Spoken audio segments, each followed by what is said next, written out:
beseech thee, Almighty God, members of this honorable house, so that they may wisely deliberate for the good of this country and for the glory of thy most holy name. Join me in saying the Lord's Prayer. Our Father, who art in heaven, hallowed be thy name. Thy kingdom come, thy will be done on earth as it is in heaven. Give us this day our daily bread, and forgive us our trespasses as we forgive those who trespass against us. And lead us not into temptation, but deliver us from evil. For thine is the kingdom, the power, and the glory, forever and ever. Amen. Pray, be seated.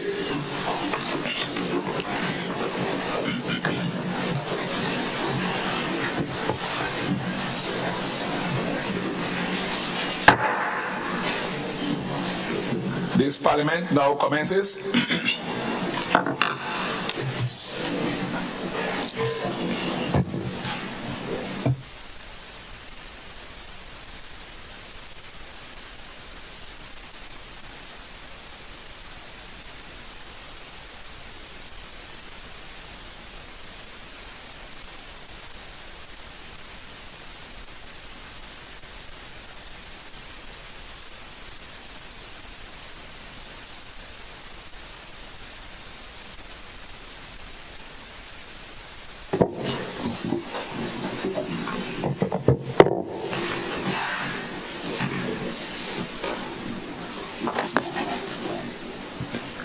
Honorable Dr. Mitchell, just turn here like that.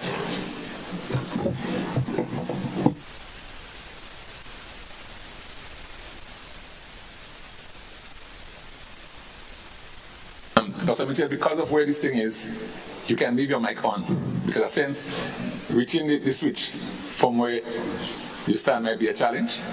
Yes, so you can. You're right. That's okay because of the podium that you have, the podium in front of you. All right. Honorable members, we would not waste any time just to say that for today's session, just to remind the Honorable House that it will be a brief session as we try to pay respect to the late Honorable Adrian Mitchell. For the purpose of today's debate, you will have the response from the Leader of the Opposition, Dr. Keith Mitchell. He will be given 2 hours to speak maximum. I indicated to the House in our last sitting that we now have a digital clock at the entry there on the wall. So this will be used to time the speakers. My suggestion to the clerk is that when you are 10 minutes away from your due time, he gives a jingle so that members know I'm 10 minutes away so that they can plan their wrap up. All right? And that's basically it today. I now invite the Leader of the Opposition, Honorable Dr. Keith Mitchell, to make his contribution. So Mr. Speaker, I just want to add that be aware that if I'm interrupted, then that time cannot be part of the closure. I hope I'm not interrupted like by the Minister of Finance, who's giving me his full time. If any interruption took place, it was one of his members who were clapping spontaneously.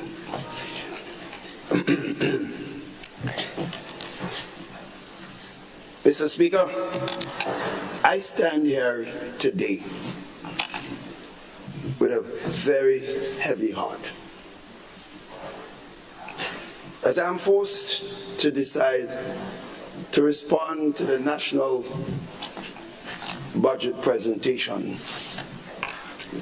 on the same day that I have been asked to do a special tribute for my former colleague and special friend, Adrian Spaceman Mitchell. Mr. Speaker, we are asked to have a minute of silence on Monday as a mark of respect for Adrian, which I thought was not fitting enough for his contribution to this Parliament and this country. Instead, Mr. Speaker, we should have honored him by not having this session here today, in addition to the minutes of silence.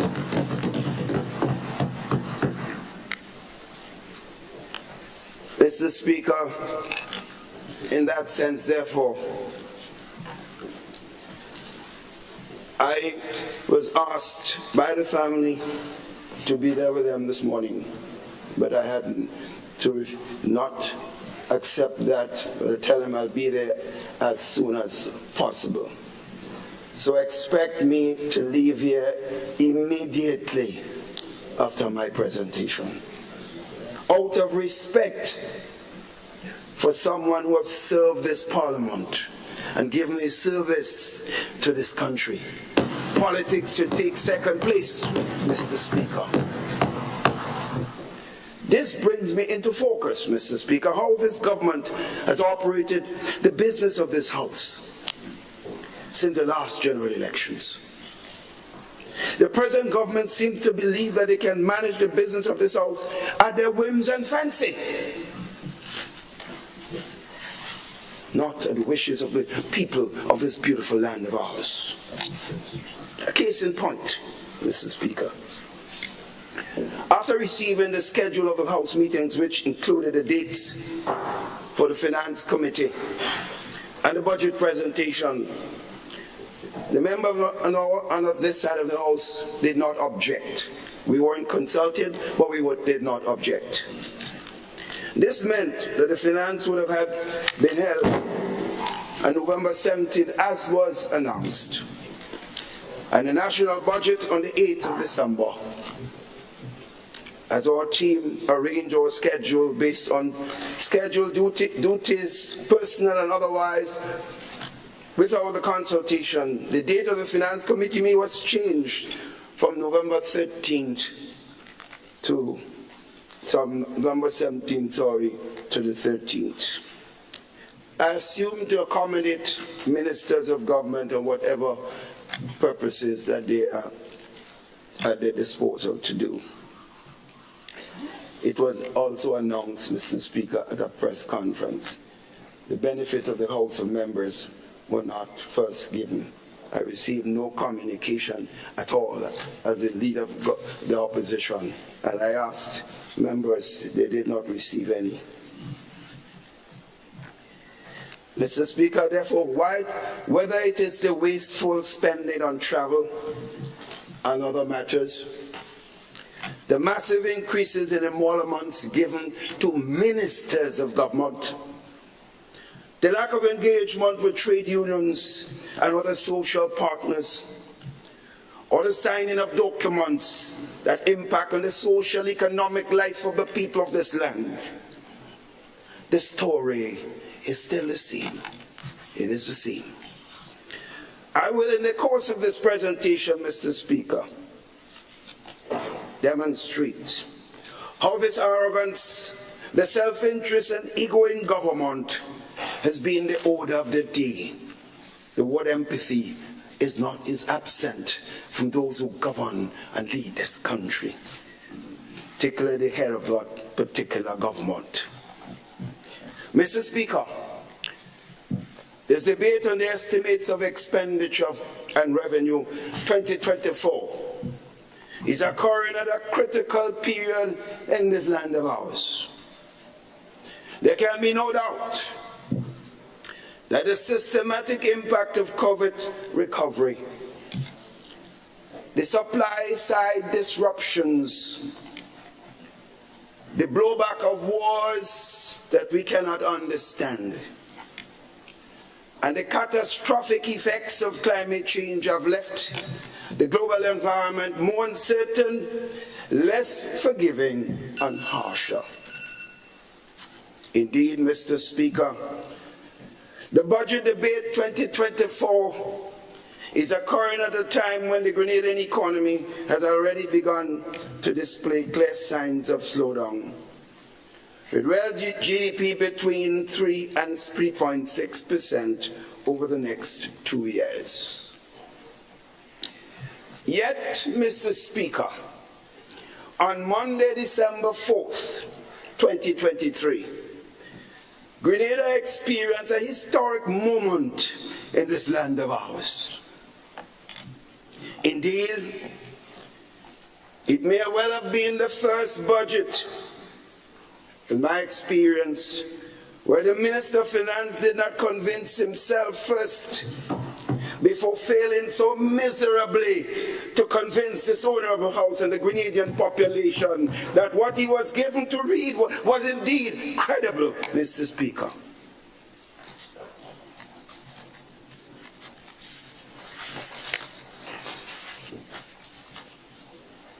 What this House and the population was subjected to on Monday was a disjointed, inarticulate, rambling, confused journal of the NDC first year and a half in government, which focused entirely on the successful programs that the NNP established and initiated, while at the same time attempting to malign the previous NNP government. They did not have the conscience to say it was NNP who did this. But the people not sleeping and the God is not sleeping. Mr. Speaker, we did have a presentation, you know, but there was no budget. In the manner that the parliamentary process in this country have come to anticipate, as the father of the house understand over the years. First, this government is first and first. And Mr. Speaker, in that presentation on Monday, every once in a while the Minister of Finance monologue. And then keep saying the NNP excellent track of record that we know it was for economic stewardship was introduced, as he said, but it was followed by some bites, such as, and I quote, they said we couldn't do it, or what we did in a year and a half, they couldn't do it in decades.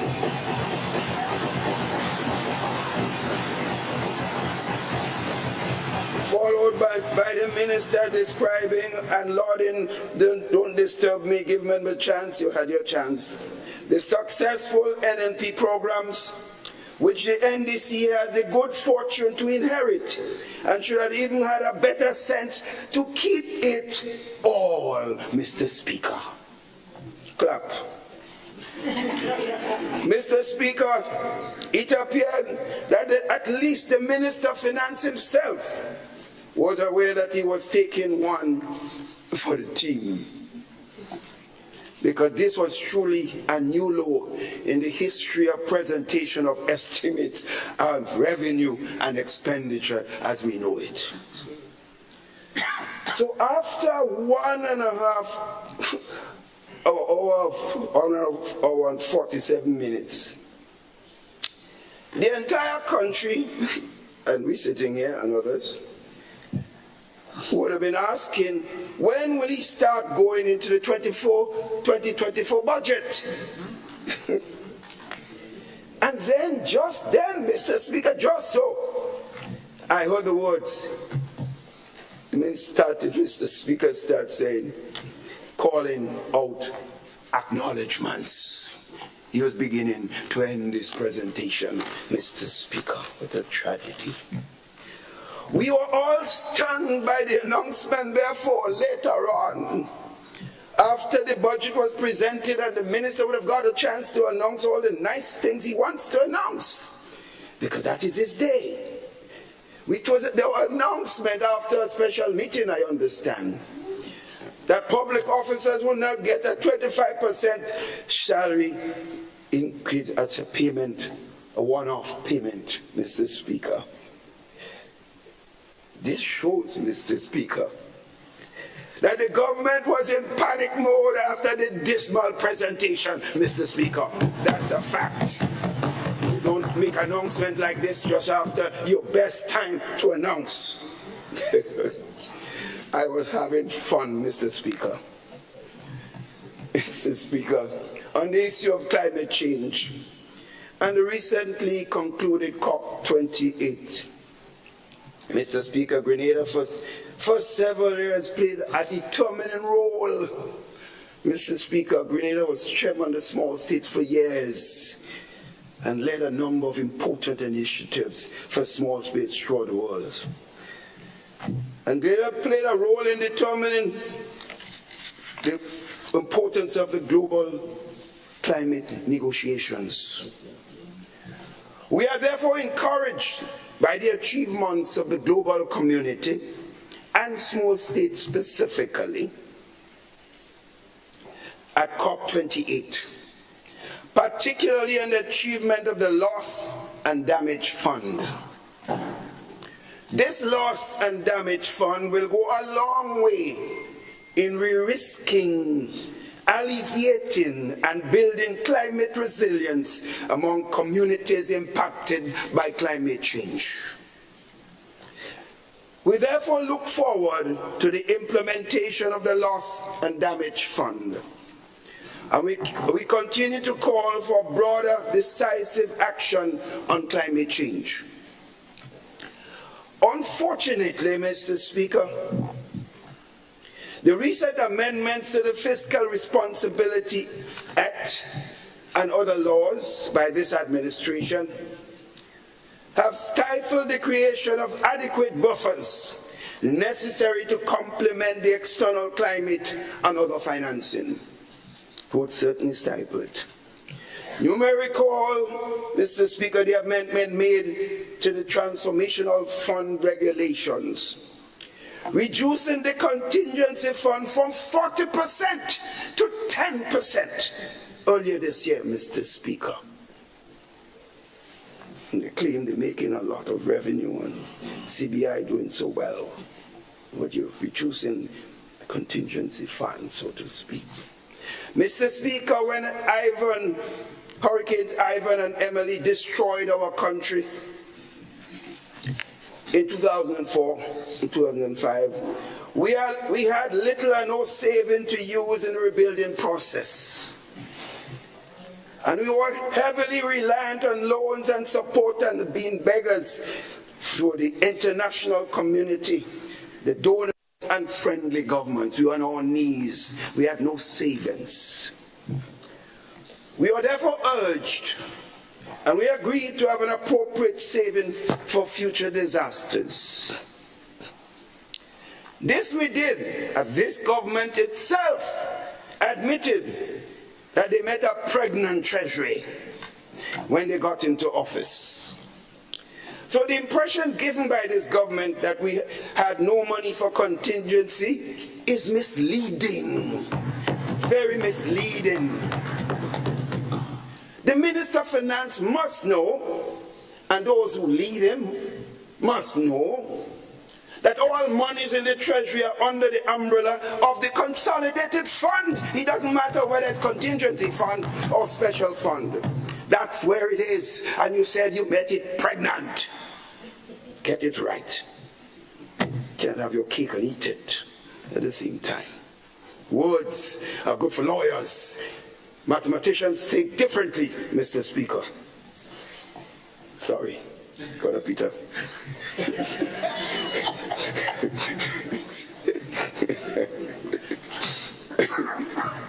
Mr. Speaker, some things slip out sometimes. Mr. Speaker, as we examine the estimates of revenue, let's get back to serious business, Mr. Speaker. As we examine the estimates of revenue and expenditure for 2024, in the context of dynamic changes and developments, some of which were referred to by the government side, and also within the context of the programs and projects initiated by the new National Party's government. We are left with one burning question, Mr. Speaker.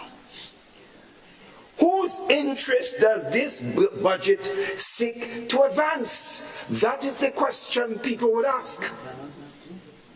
Whose interest this budget seeks to advance? Mr. Speaker, I know, and those who want to pretend otherwise, for whatever reasons, let them go do it. But the ground speaks.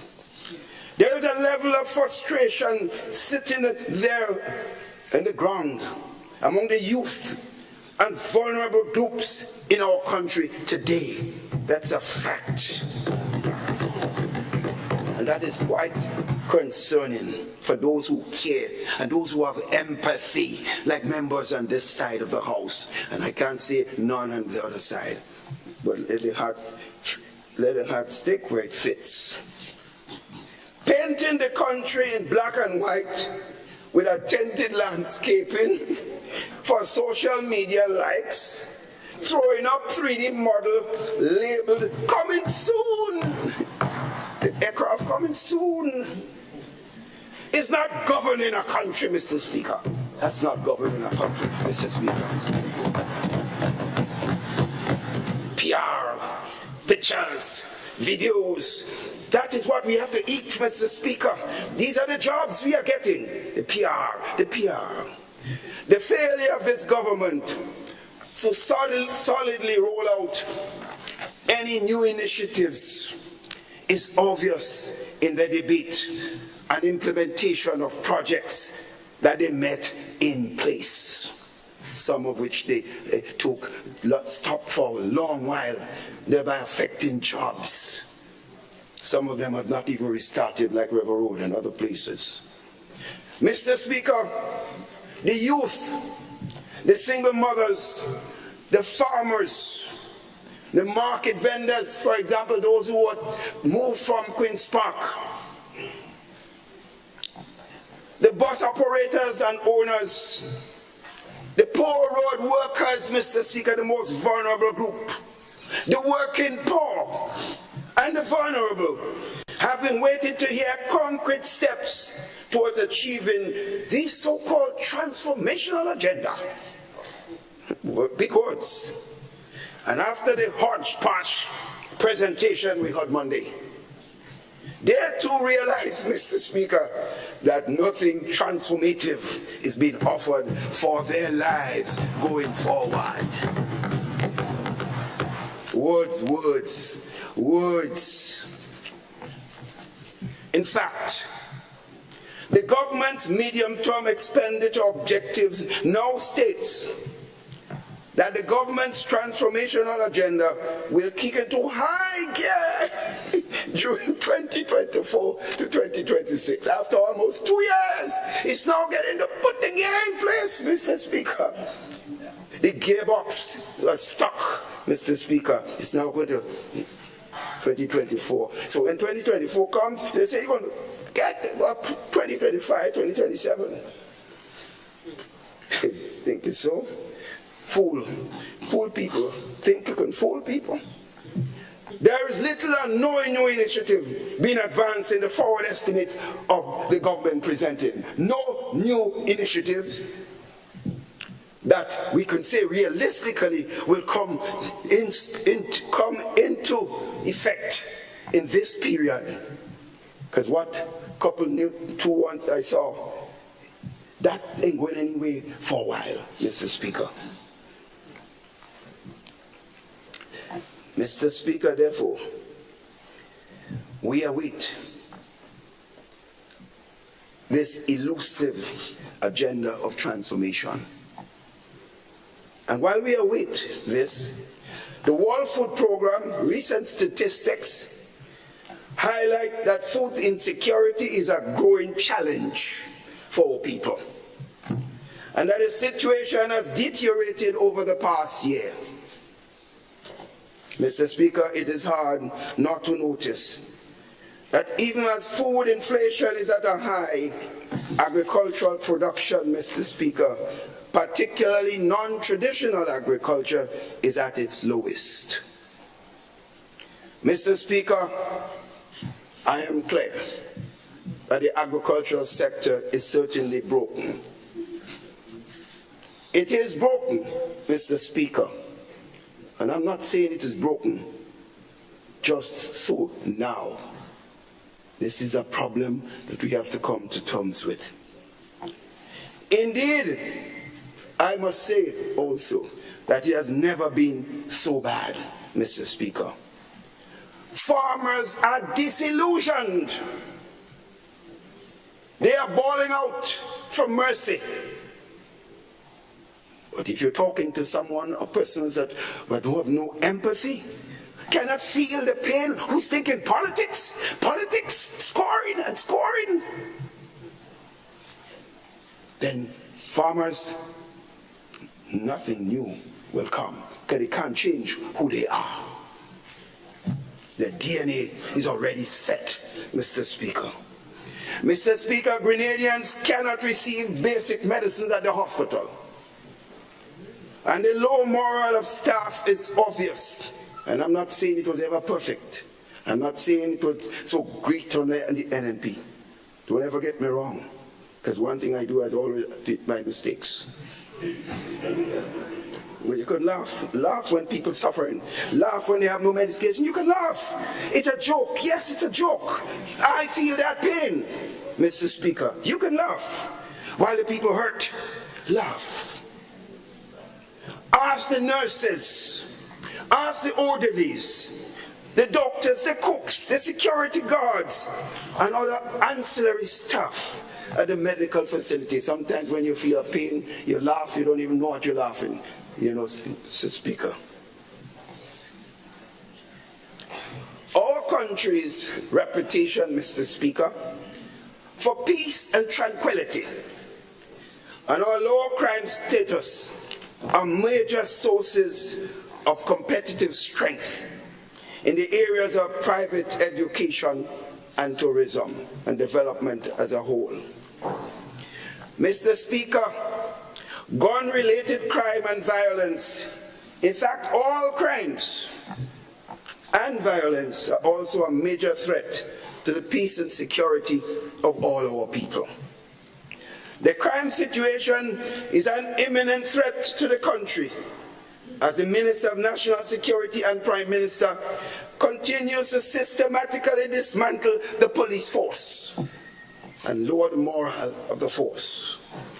The failure to promote officers based on established policies and the motion of others because of what is perceived the political alignment has created an atmosphere of discord in the police force. Moreover, the continuous transfers, the semantics on advancing promise, pay and grade, all sort of dancing. The meager duty allowance to the rank and file of the force, and the sluggish approach to treating repairs of police stations have cumulatively resulted in a demotivated Royal Grenada Police Force that has to be arrested quickly. The frustration is evident in a number of officers who have already opted to take early retirement, and from information, many more intend to do so. We have to arrest this situation, Mr. Speaker. Mr. Speaker, the challenges facing existing officers would affect the new recruits that are entering with a mere sometimes 4 weeks training stint. How, Mr. Speaker, how prepared will these officers be to protect and serve as the oath demands?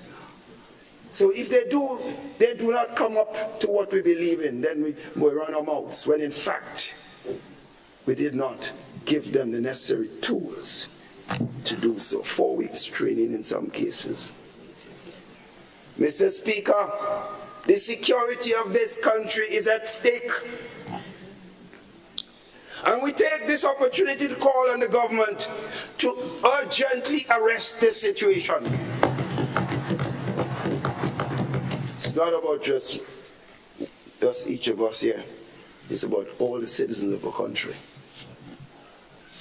Mr. Speaker, these are the prevailing circumstances in which the citizens of Grenada look to the policies and programs of the government in any given budgetary cycle for relief and opportunities.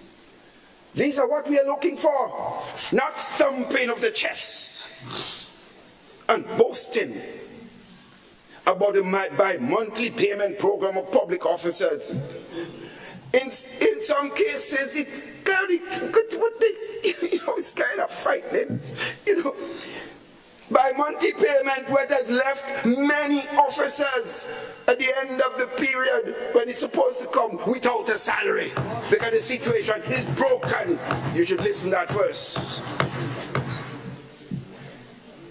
Not the payout of retroactive pension, also to less than 1% of the population, while crucial social programs have been cut. No empathy, no conscience. Me and me and me. How I look, how I think, how I think. Mr. Speaker, this budget cycle is cast in the context of hyperinflation. Mr. Speaker, they can't keep quiet. I was very quiet when they were speaking. They can't. But I understand. When you're uncomfortable, you talk sometimes like a baby. In the context of hyperinflation, contracted growth, increased crime and violence, an unacceptable high youth unemployment, and a largely vulnerable working class, this is the order of the day, Mr. Speaker. The budget read on Monday presents no response to the vulnerable segments of the population, to the runaway inflation which averages 8.7% for food, but exceeds 15% on some food products. Indeed, Mr. Speaker, after the reading of the budget, the growing segment of the population that comprises the working poor now knows for sure that none of the harsh conditions that afflict their lives will be transformed for the better. They know that. It is therefore necessary, Mr. Speaker, to evaluate the extent to which the revenues that are expected to be generated are allocated to the areas that are affecting the people of this country. I will so do. Mr. Speaker, I want to speak directly to the revenue performance now, which is touted as a significant achievement by this government. Mr. Speaker, when I see numbers, it turns me on. With an increase in the price of the item of 8.7%, the average inflation cited by the government itself for food, the government will collect roughly, a 10% increase in customs revenue. Now, a couple of things validate this analysis. First, emerging out of the pandemic, consumption patterns would have already been adjusted. What that means, Mr. Speaker, is the price increases will increase tax revenue, although consumption could have dropped, Mr. Speaker. As such, inflation is what accounts for a significant part of the increase in revenue collections. That is an appropriate conclusion, a deduction. So yes, Mr. Speaker, revenues are up. We see the numbers. On domestic taxes, Mr. Speaker, the government reintroduced VAT on electricity, knowing the pain that already existed. It reintroduced the petrol tax on gas and petroleum products. It placed a 15% VAT on sugar and sugar drinks. All products that the poorest of the poor use. That is the point I'm making, The poorest of the poor use this, but didn't enter the minds or the feelings of the heart. This so-called heart, the heart, it didn't enter that heart. That heart, it's a painful heart. Yes, excise taxes, I'm talking about increasing revenue, so I don't want to lose the trend. Excise taxes on alcohol. Increased license fees for road users. But also again they impose a charge on water. Water, you know, Mr. Speaker, water, basic service, Mr. Speaker. All of this, Mr. Speaker, are serious revenue enhancement measures. So when they're boasting, the boast came with the pain of the most ordinary people in the society. Additionally, the government has provided an amnesty to encourage taxpayers who owe taxes to take advantage of the tax break. When we consider all those things, Mr. Speaker, together, the revenue performance must be seen as a combination of price effect of inflation, the imposition of taxes on the people, and particularly the poorest of the poor in this country, and also past as well as 20. The buoyant revenue performance, therefore, Mr. Speaker, has masked the underperformance of the economy. It is because of the management of the economy. So, Mr. Speaker, this is while we are broadly of support of most of the conclusions of the IMF staff report, Mr. Speaker, staff, because I did work for the IMF in my early days in Washington. So I know how they behave and how they think. I have a good idea. We found the staff report, although we say we basically agreed any of the statements, but we found it uncharacteristically hollow. Note I didn't use the word shallow. It was just not as piercing as we have come to expect an IMF report. But that is not surprising, Mr. Speaker, because the staff report came out of staff members from the IMF meeting with the government side alone. Bear in mind, and that is significant, they did not get any independent view. So what they write is based on what they receive. As such, therefore, Mr. Speaker, we look forward to Article 4 consultation of the fund that is called for the second quarter of 2024, where they would engage with all stakeholders, with government, with trade unions, with business sector, with the NGOs and the official opposition. That is the Article 4 consultation. And that report, Mr. Speaker, afterwards will tell us the real picture, Mr. Speaker. Mr. Speaker, notwithstanding the excess revenues earned and projected to be earned by this government, the areas of increased allocation or distribution of the same, it demonstrates, Mr. Speaker, apparent lack of sensitivity of policies and programs that would generate jobs for the average Grenadians. And that is fueled by self-interest, Mr. Speaker. No empathy, no feelings, that heart. Mr. Speaker, projections for 2024 relative to what was spent in 2023 reflect an increase in capital and recurrent expenditure by, listen to the numbers, Mr. Speaker, by 7% and 32% respectively. In normal trends, Mr. Speaker, you expect to see a low increase in recurrent expenditure and a high increase in capital expenditure, Mr. Speaker. The complete reverse, because through the capital, you see a lot of things for yourself and the country. Mr. Speaker, a mere 7% increase in expenditure on capital projects for 2024 speaks to the economic growth prospects of this country. Everything is correlated. It's not verbal language that you see, or someone coming on TV or radio and talking.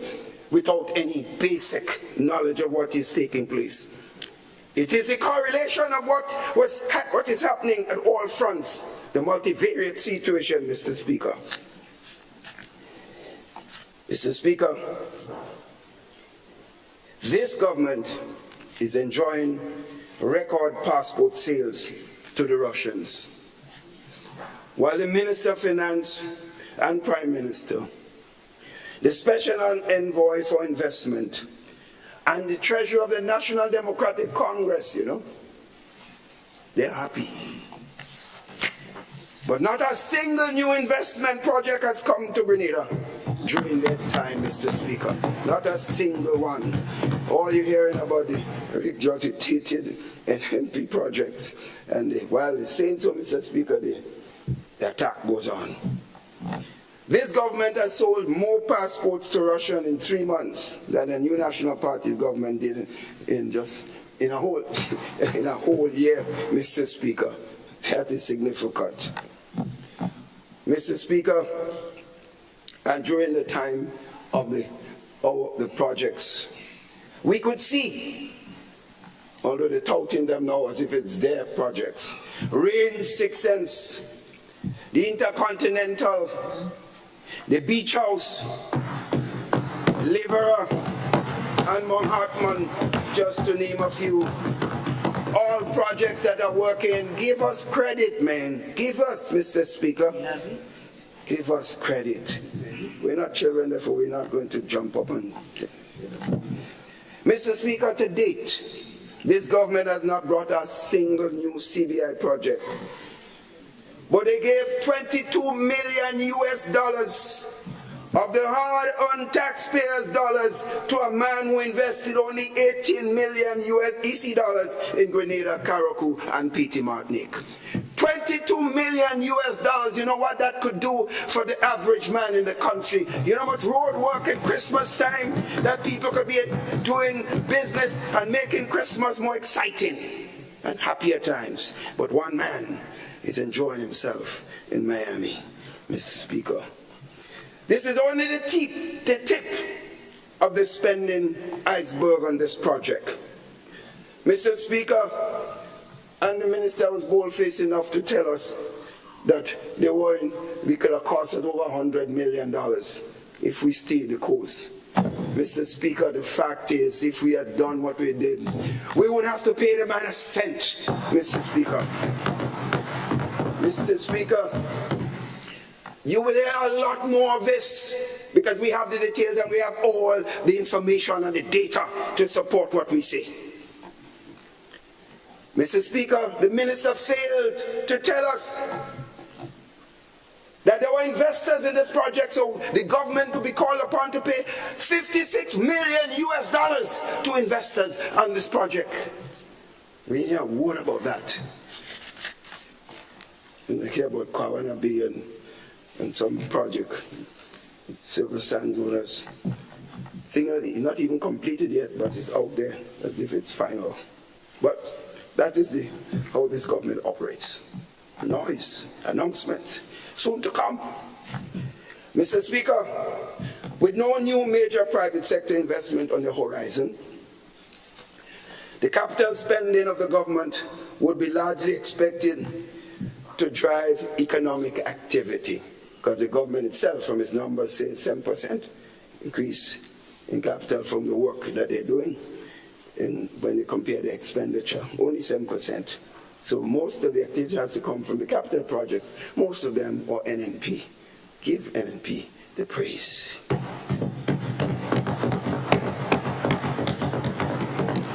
The 7% increase in expenditure is largely attributed also, and that's a fact, numbers again, Mr. Speaker. It's largely attributed to increased cost of building materials, and that's a fact. And the so-called two new projects were added to the list of the inherited ones from the New National Party's administration. Further, Mr. Speaker, there is no guarantee that these two projects will get going during this budget period. So if so, and whether the conditions will be beneficial to the people of this country. While some of the existing projects were renamed, for instance, words, Mr. Speaker, they're changing everything. The bathroom and toilet program now become wash. Wash. Yes, transformation words. Words, Mr. Speaker. They're good at words. You get 100% on words. 0 for implementation and project implementation. 0. We want percentages and performance benefiting people. That's the mark of a government, not words, Mr. Speaker. Mr. Speaker, so that one's washed. The debushing program of now, it's called what? Beautification, empowerment, sustainability, and transformation. Whoa, words, Mr. Speaker, words. Or special projects, they call it now community mobilization, empowerment, and transformation. Woo, words, Mr. Speaker, more words. And 2 new, Mr. Speaker, this is fun, almost fun if it was not people that we're dealing with. We could be laughing, but it's difficult to do so. Mr. Speaker, this so-called young, bright, I don't know where it is, and creative transformers, I don't see them on the transformation. And that transformation trade that we have about. It has failed to come up with any original ideas that we can create job opportunities for the people. Where are these transformers except words? It is therefore anticipated that 2024 will be another year of continuation of projects initiated by the new National Party's government. I expect to see more of this on social media posts about implementation rates and all sorts of things, where they get the numbers. And coming soon, that quote, coming soon, flight landing, rather than project initiation and performance activities. However, Mr. Speaker, we always give credit where credit is due. We commend the express intent of the budget to continue these projects and encourage the government to give accelerated implementation consideration to the Molyneux Landship, and issues affecting the Western Corridor and community of River Road. Mr. Speaker, Molyneux. Poor Molyneux, hold on. Recurrent expenditure, Mr. Speaker.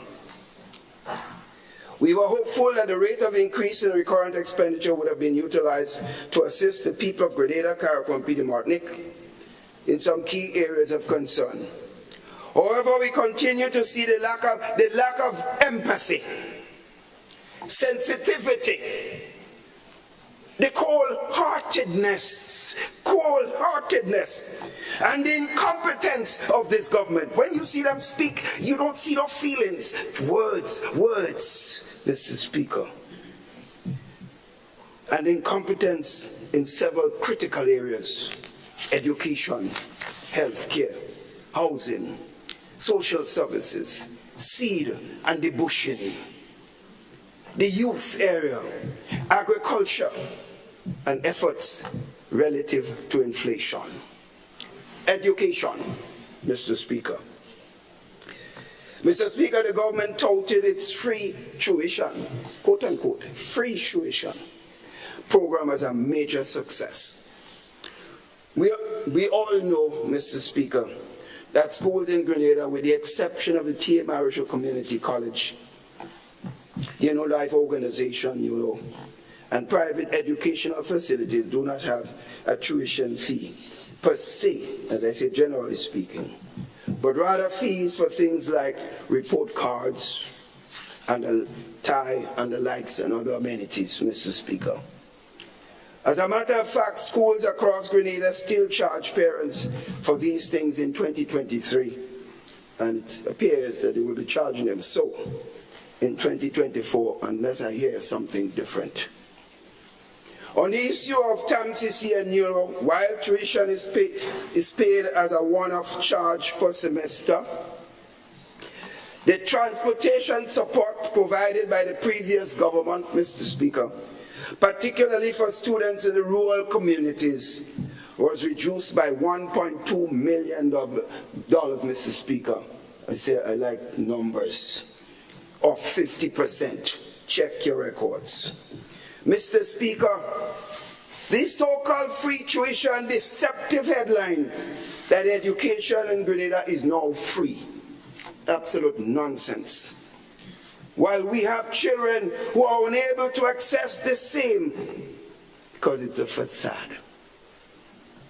Students from the rural community, Mr. Speaker, attending St. George's University, Mr. Speaker, were also assisted by this program that we had. Moreover, there was a cut in the allocation for the e-books program in the schools. That is in the budget. Mr. Speaker, one would think that a government that wears the term transformation as a running theme in every word that they utter. As I say, they're good at words only.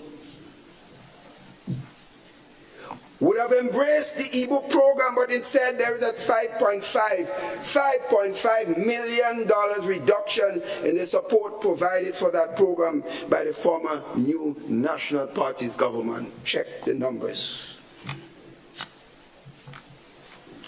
It takes a special level of insensitivity, Mr. Speaker, in a period of hyperinflation, to reduce the needed support in this area, as without the tools to facilitate students' learning, then to me, therefore, this so-called tuition support is useless.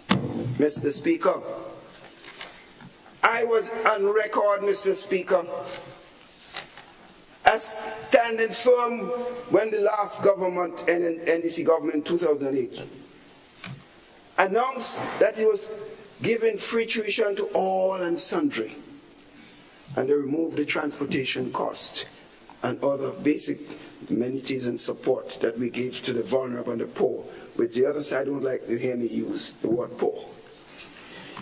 Mr. Speaker, I stood up then, and even some members of my own party did not agree with me because they felt that people would be turning against us for this. But sometimes in leadership you have to speak your conscience, even at the expense, Mr. Speaker, of the loss of some votes.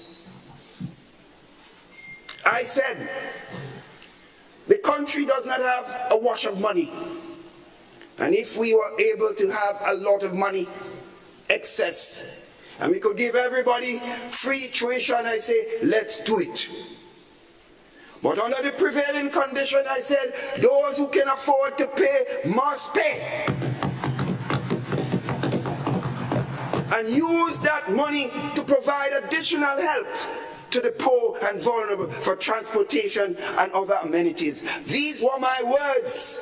And this again is the same stand that I take. Those of us in a position like your son, I'm doing well, are you doing well? I can pay for him. Let me pay. Let you pay. Government should not pay for us if it doesn't have it. If it has, I said, if it has a lot of money, then fine. Mr. Speaker, the reduction in transportation allowance and book support, just to create to highlight free tuition for all. It hinders students from lesser means from accessing an education.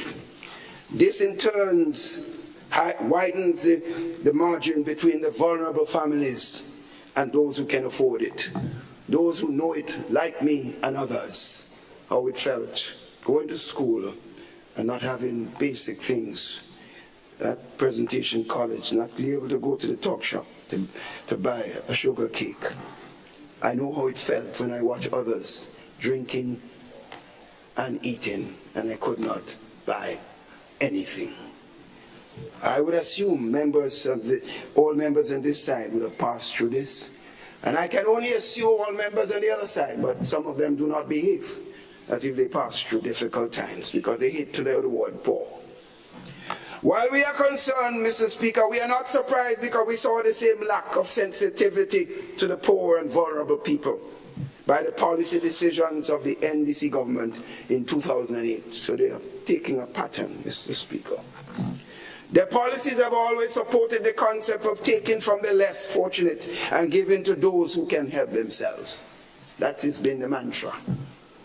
So, Mr. Speaker, while we boast of increased revenues, the failure to use those revenues in key areas of education to benefit the people of Grenada who need it most is extremely unfortunate.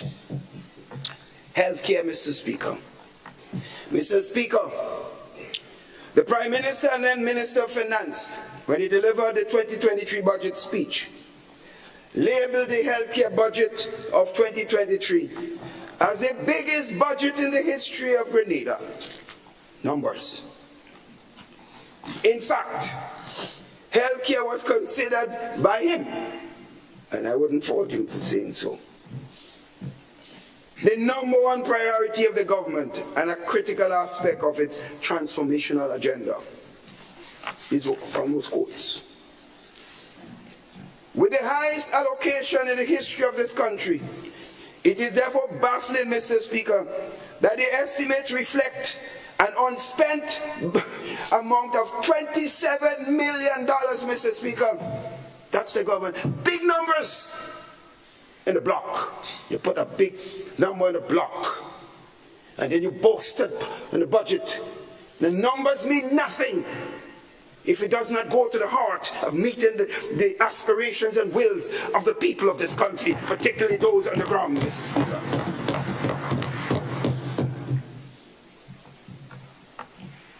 It is therefore baffling, Mr. Speaker, that while this large amount unspent, we lack basic medication at our healthcare facilities. The story is wide, Mr. Speaker.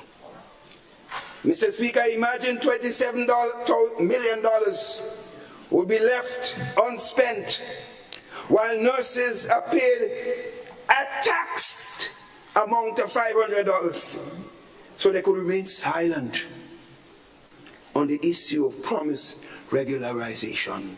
They remain silent, don't talk, don't say nothing. I'll give you $500. Take it, behave yourself. As the government actively entertained privatization talks with venture capitalists, and there's nothing wrong with the discussion. Everyone will recall, Mr. Speaker, the nurses hitting the streets during the period of the New National Party's government, as they felt our phased approach to regularization was not at the pace that they desired.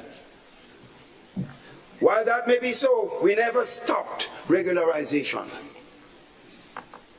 Mr. Speaker, the option for privatization of the healthcare was proposed to the New National Party's administration, and discussion was ongoing. However, one of the base concerns was the cost of services to the people under such an arrangement. We have to be satisfied with health care being a public good. That was of paramount concern to us, Mr. Speaker, and I could only assume that it will be a paramount concern to the government. But I watch. Moreover, the implications for workers and the cost associated with the same were also worrying, Mr. Speaker. Mr. Speaker, you do not have to take my word for it. Just ask the leadership of the Public Workers Union, trade union, who exposed the notion of privatization of the healthcare system, and it concerns, not necessarily against, but concerns. And consider his words, Mr. Speaker, when he said, he has gone on record highlighting that healthcare is worse today than it was during the period of the new National Party's government. And these statements are coming from a person who never wasted the time to criticize the new National Party's government. Even when we won 15 seats, the brother was on television the next morning attacking him before we started to work in 2018. That was his right. We weren't agreeing with him, but we did not say a word. Ask the many mothers who have lost babies at the healthcare facilities. Speak to the families who have lost loved ones due to the routine procedures. Or better yet, ask your activist in St. Patrick's West who fell and broke his jaw in 5 different places and was left unattended for 3 days, Mr. Speaker. Empathy, care, love. Mr. Speaker, this government, in all the words we have heard on Monday, with the added $3.4 million to the healthcare budget, so they add more, although they didn't spend $27 million. Adding $3.4 million, making this one of the largest in history. Make no mistake. We anticipate the same results. The leadership of the policy level at the Ministry of Health is woefully inadequate, and everyone knows it. But it's also a reflection of the entire government, generally speaking. I can't say all, I'm always careful to say all because I know some of them. Instead of minding the business of the healthcare system, the Minister of Health is busy erecting signs in Northwest St. George's, and somebody member asked me, Doc, is Northwest? Northwest is well, my brother, and it will always be well. Erecting signs and delivering sporting balls while the people are hurting and dying at the General Hospital, Mr. Speaker. But I don't want to make this a question of personalities. So while I advocate and concerns for the leadership, I caution the government on the issues of privatization. The caution, as we must consider the nature of healthcare as a public good. Housing and social services.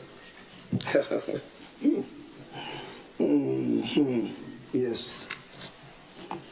Mr. Speaker, this government has budgeted $9 million for Project 500. One of the new ideas coming from the government, and we applaud them for at least thinking about something. I thought you guys lost your brains, but it seemed like you had some. However, Mr. Speaker, if you are able to take one from what happened, if you could take a cue from what has happened, Mr. Speaker, with the free housing units donated by the People's Republic of China, and the utterances of the Prime Minister in one of his many galas, fet. It is well recorded that these houses are not intended for the low and no income people. Tell him go to a bank, no income, forget it. The mere fact that this category of persons were asked to approach a financial institution to secure a loan to make up upfront payments for housing units that were donated by the government and people of China through our initiative and NNP government, and sadly so to the late brother Elvin Nimrod, who were a key person in those discussions. One can naturally expect that the houses that are to be built by this government will not be targeting these poor people. That is the DNA of this government, unless those who decide to have a conscience have the day. Additionally, Mr. Speaker, Grenadians at a National Democratic Congress political party function in the diaspora were encouraged to invest in those homes. Nothing's wrong with that. Accordingly, the allocation made in the 2024 budget is not intended to fulfill only the housing needs of people on the ground who have no homes, but you might be thinking of others who might be better off in some cases. I can't say all cases, Mr. Speaker, but it also can be channeled to party hawks, Mr. Speaker. Additionally, Mr. Speaker, the amount of funds usually spent on the housing brigade, this housing brigade, is now referred to by this government, what? The Grenada Home Improvement and Resilient Project. Words. we have a simple, we simple people, we say housing repair. But big words, man. Tie up the head with words. The lawyer speaking. Good in the court, not here. It has been reduced by $1 million, Mr. Speaker. $1 million. Accordingly, we anticipate fewer people being assisted by the house repair program. Mr. Speaker, it's often said by members of this government that the new National Party is fixated on the poor and vulnerable or the people on the margins. Mr. Speaker, we make no apologies for this fixation because part of the prevailing philosophy of the new National Party is to create an enabling environment for everyone to strive. But there must be a special focus on the poor and vulnerable. Mr. Speaker, I commend therefore the relentless efforts of all the voices in this country who have consistently called on the government to have a heart and return the 150 to the seed beneficiaries. They made a call for a year and a half.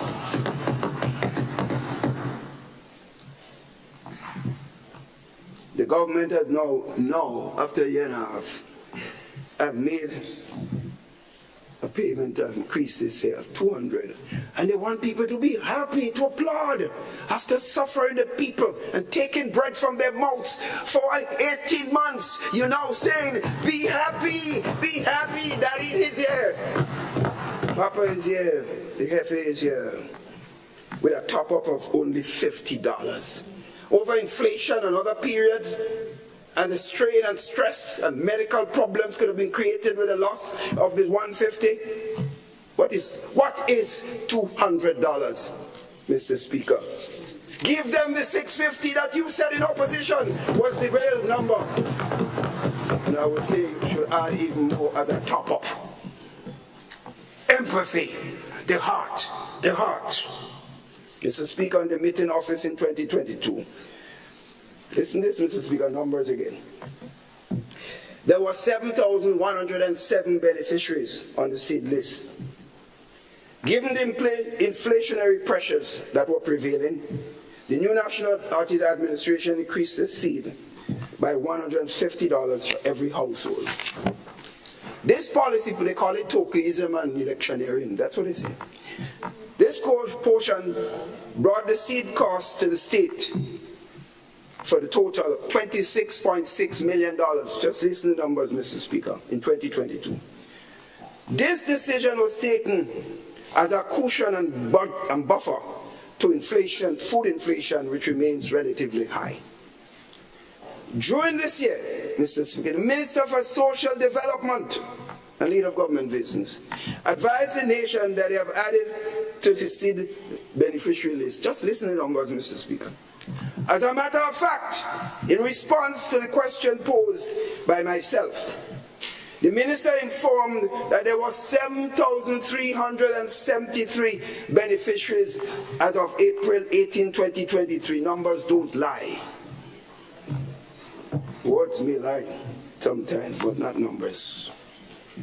That means with an increase of 271 beneficiaries, the seed budget remains $5.6 million less than what was spent during policy position of the new National Party's government. What kind of mathematics is this, Mr. Speaker? When it was 7,107, we spent $26.6 million. You're now bringing it back to that number. You have 7,373 persons, but you know, it's over $5.6 million less. Who fooling who? You have people on the side that can decipher the numbers. Come better, Mr. Speaker. But there is no empathy in the belief words. Words, people can drink all words. Mr. Speaker, if we can spend close to $15 million, 7.5 last year and 7 again this year on celebration, your fete. A good portion of it is on fete. Don't tell me otherwise. You can come up with all kinds of gimmicks, but can't fool people. Why can't we help these people to cushion the effects of inflation if we could spend all that money on independence celebration? They would prefer to see it spent on themselves, a good portion, not all, because we must celebrate independence. Why would we cut the support given to the marginalized children and the chronically ill persons who make up 74% of the persons on the SEED program at a time when we are collecting, and they say they're collecting more revenue? Mr. Speaker, this is an orchestrated attack on the marginalized people. I did say so on the first budget, but I was not listened to. More people listening today because they can feel what I said. It's coming to pass. So I call on the government, and particularly the Prime Minister, who knew all what the World Bank said prior to the elections, to provide a minimum of $650 to the SEED beneficiaries. Or better still, we await the promise to eliminate poverty in Grenada, Karakou, and Peter Matic. Not my words, these are the words of the government. I'd like to see which country will eliminate poverty. US, with all its wealth, hasn't been able to do it. Until such time, Mr. Speaker, we will continue to talk about the poor and vulnerable, no matter how much members on the other side talk otherwise. Mr. Speaker, our NP government has over the years implemented a large debushing program to aid persons without a steady income or permanent jobs, Mr. Speaker. For example, during the Christmas season, sometimes we saw over 6,000 people throughout the length and breadth of the country. Some used to call it like we're wasting money, Mr. Speaker. But you know, Mr. Speaker, you could have seen the circulation of the money all over the country. The vendors in the streets, the farmers, the shopkeepers, the tailors, the hairdressers, all of them, my friends, all of them, you see the money's being spent. People that make large sums of money, generally speaking, don't spend those monies here in the country. There was a complete gutting of this program with $6.7 million cut. And this government simply does not care, Mr. Speaker. There is no empathy, and I can qualify my statement. I'd say some of them, I'd say most of them, sorry. Mr. Speaker, the new National Party administration, during its period of service, has engaged in at least 6 alternative youth programs in addition to the MANI program. These include Youth Biz, Project Fly, Aspire, Reach, Youth in Agriculture, Empower. This project carried a combined portfolio of $57.5 million, Mr. Speaker. And it was from persons, youths in entrepreneurship, to youths who are incarcerated. We did not attempt to leave out anyone whatsoever, Mr. Speaker. Mr. Speaker, today the government that boasts about having a youthful team, we decide old. No, Mr. Speaker, old man could speak so. The government that boasts about having a youthful team has done the least to support the youths of this country, Mr. Speaker. The only youth programs entered to in budget for youth are the MANI and the Empower program, with a budget of $41 million, $17.5 million cut in cumulative youth spending. That's the government that loves young people. Notwithstanding this, the inability of the government to come up with innovative programs, transformation audit, that engage the youths, they have not added any new persons to the money, systematically sending home some, and some cases reducing some by $300. The paycheck is on some of our hands, Mr. Speaker. And they cut the Empower program, this Empower budget by $2.5 million. Mr. Speaker, what has happened to nothing in the budget? To the hundreds of children that now graduated. That is what the money program was, a continuous program where people, batches will come in. Not a word about the new batches, not a word, Mr. Speaker. Mr. Speaker, the nation will recall that the new Prime Minister referred to the 22 budget in the New National Party as one of tokenism. The attempt, he says, to pacify the man is just like what they're doing now. Every time you hear an increase, $500. Just check it. They have a number, like a stock. It doesn't matter what the prevailing variables are. Give them 500. Give them. Keep your mouth shut. Don't say nothing. Like Papa, like Hefe, he's the greatest man on earth. Mr. Speaker, he says, Mr. Speaker, this is so interesting.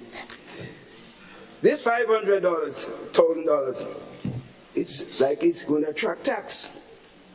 And it's subjected to the NIS and cannot be used to compensate for the promise of permanent employment. That was the promise. Mr. Speaker, and with the stroke of a pen, pension and gratuity will come. The pen have a stroke. This $500, Mr. Speaker, is a mere token.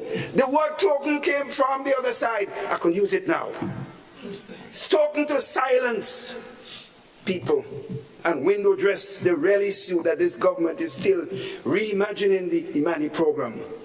And is unable to fulfill the promise made by the Prime Minister to make them permanent in 12 months after assuming office. Mr. Speaker, while this government appears to have an obsession with $500, I don't know where they get this 500 thing from. We look forward to making all the money permanent, Mr. Speaker, and do that urgently. Agriculture. Mr. Speaker, the Prime Minister and Minister of Finance announced the largest agricultural budget in the last 10 years as he delivered the budget speech in 2023. Like the story of the Ministry of Health and the Ministry of Education, the Ministry of Agriculture has only spent $16 million out of $39 million allocation, Mr. Speaker. So you see, the numbers in the budget brackets mean nothing. Just give me a chance to dance and do semantics in the Parliament and other places. But the actual work, and from their own numbers, $16 million alone was spent. Mr. Speaker, with the largest budget and all the nice talk, $23 million remain unspent. Notwithstanding the poor performance of the sector in 2023, there was a near $10 million increase in allocation for 2024, largely driven by the reinstatement of the Youth in Agriculture program that was cut in 2023 budget cycle, and the increased allocation for climate resilience agriculture, for integration landscape management program. All programs, Mr. Speaker, were initiated by the new National Party's administration. While we commend the government for the continuation of these projects, we note with concerns the cuts in the Food Security Enhancement Project, the Exportation of Agricultural Products Program, and interestingly the development of cannabis or marijuana industry projects by $6.5 million, Mr. Speaker. Mr. Speaker, ironically, only last weekend we saw a picture circulating with our dear Prime Minister on social media, posing with marijuana signaling the intent, I assume, to legalize the use of the plant. The extent to which his actions were within the ambit of the laws of Grenada, and that's not for me to conclude on, or can be considered irresponsible, to say to the extent, I would leave it to you, the people, to judge. However, I will say that the picture and the posting of the same was another attempt to deceive the people of Grenada, as the budget of the commission, Cannabis Commission, was reduced by 40%, Mr. Speaker. We're dealing with numbers, gimmicks, gimmicks, gimmicks. Mr. Speaker, it's unfortunate that food security and supporting the exportation of agricultural products in particular is not a priority for this government. This has implications for the balance of trade, as a reduced allocation in both areas suggests. Mr. Speaker, while we remain concerned about the reduced investment in critical areas, we are more disturbed by the fact that the ministry, with at least 3 advisors, 60% of the funds allocated remains unspent. So what are they doing, I ask? Mr. Speaker, the easing of inflationary pressures, this is an important one. Mr. Speaker, the government has made no serious efforts to utilize some of the resources to ease the food and inflation of the people of this country. Instead, what we have seen is a tax policy position that has resulted in a further burden on the average Grenadian. The removal of the cap on fuel has allowed gas and diesel to be nearly $17 today, Mr. Speaker. These are facts. They took off the cap. The introduction of additional $50 in the license fees across all vehicle types. It has implications for the taximen, bus operators, and owners. We are still grappling with the unmanaged cost of fuel at the pumps. This is likely to have direct implication on bus and taxi fares in 2024. The reinstatement of VAT, environmental levy, and the removal of 25% discount on non-fuel charge on electricity has contributed to increased costs of electricity to 96% of households in Grenada. Mr. Speaker, people are coming every day and showing me the electricity bill. They don't know what has happened, what is going on. Well, I tell them, if you see mine, but forget me. The imposition of VAT on sugar has affected the poor people that go around selling the sugar cake and other little things, confectionaries. This has affected these ordinary people. And an additional charge on water has negatively affected all of those persons and the farmers and manufacturers who utilize large amounts of water. Mr. Speaker, inflation is one of the single most pressing issues affecting Grenadians. We all understand it. While workers in the public sector settle for 13% over the next 3 years, the real wage of those workers, when considering inflation and increases in NIS, is less than now what it was with the 12% the New National Party gave for the last cycle. That is a fact from the numbers, Mr. Speaker. The government has done nothing to cushion the effects of the cost on working people. The fact that the government advised the regurgitated 20 items that were VAT exempt last year would be placed now on price control suggests that the policy did not work. What is even worse, Mr. Speaker, is that the minister indicated in his announcement that the wholesale and retail markups will be determined after consultations with the industry stakeholders. Words. Mr. Speaker, we are in December 2023. This is supposed to take effect at the beginning of the budget in January 2024. And the government has not done any consultation yet. This is Christmas time. I hope you say you're going to do it. Or it will be seen as another gimmick. Mr. Speaker, it is without a doubt that the working class purchasing power was more during the reigns of the previous government than it is today. These are just fundamental facts. Mr. Speaker, I now move to self-interest of this government.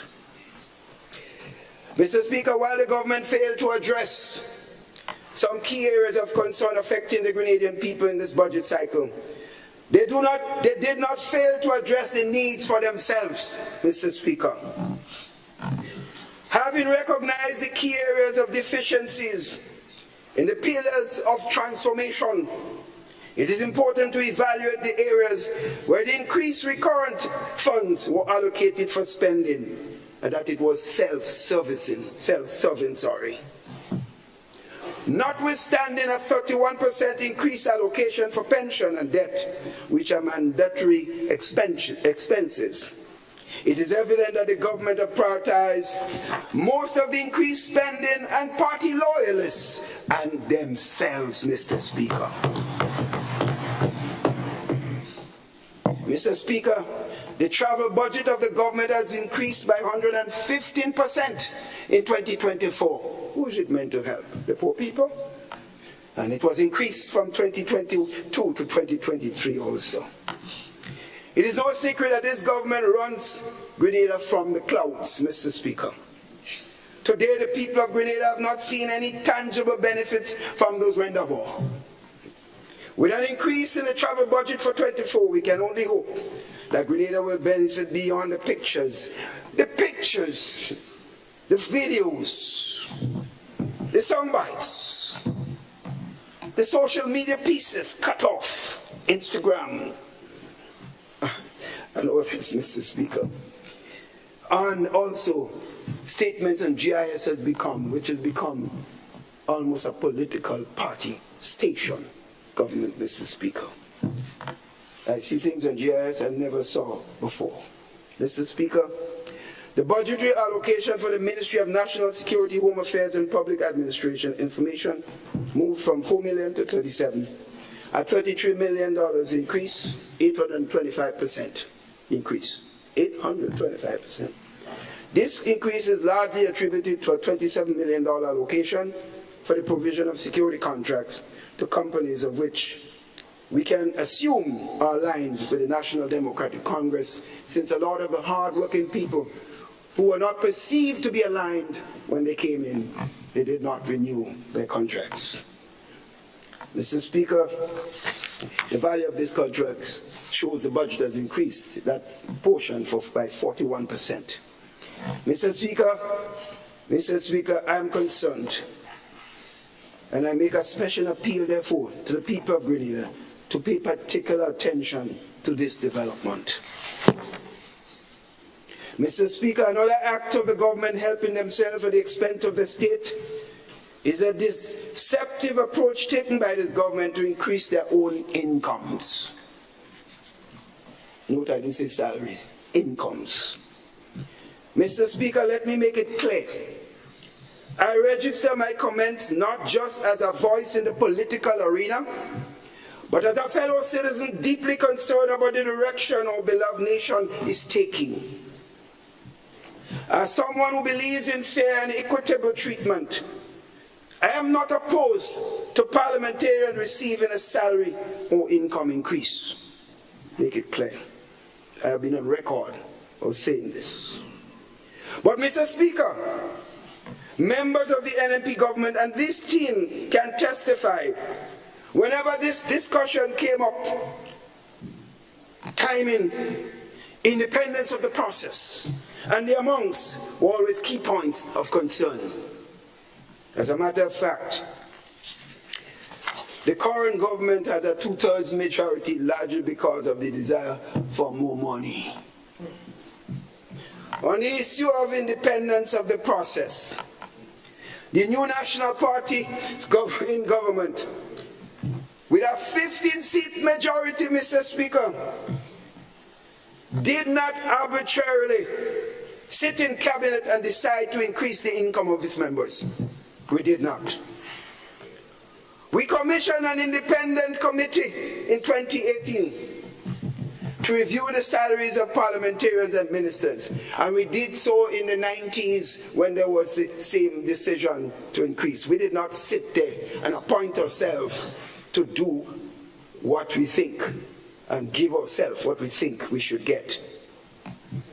The established committee was made up of sector experts, some of whom are well-known sympathizers of the National Democratic Congress.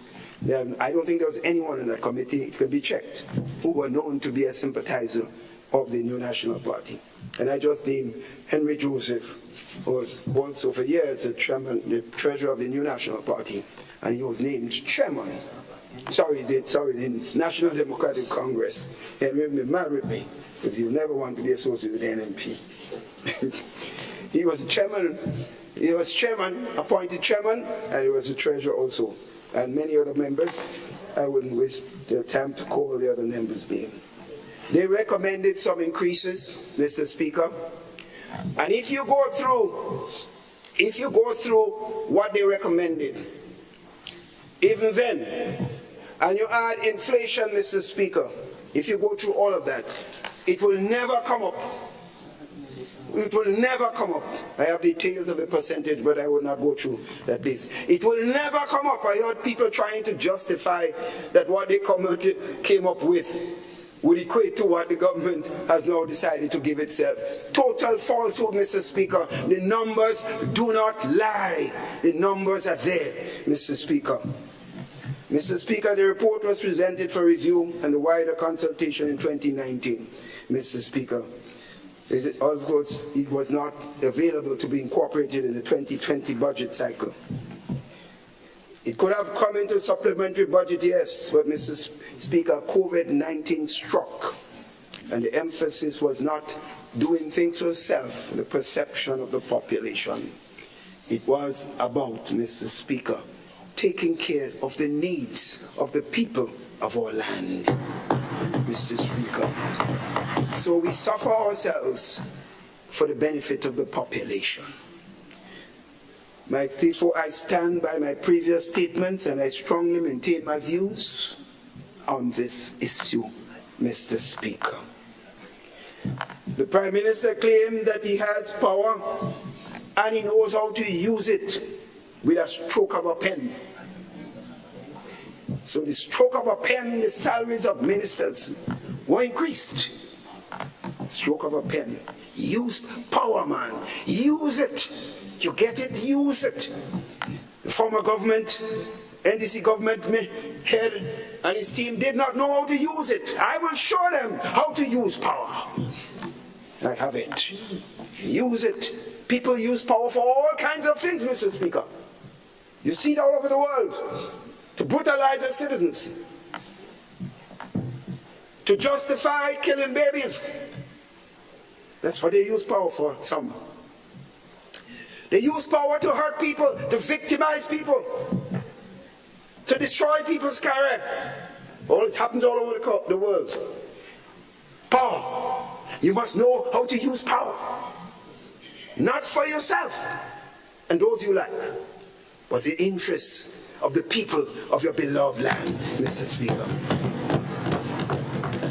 Mr. Speaker, this government has deceptively increased its income and sought the House Committee of Parliament. And they try to use the House Committee irresponsibly, Mr. Speaker. Don't try that. Don't try it. You will be called out. Remember who's on this side. The whole team. Mr. Speaker,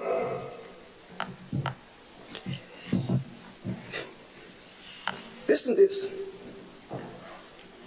The required process should have been, after an independent committee was established to look at the salaries, the required process should have been for income increase for parliamentarians.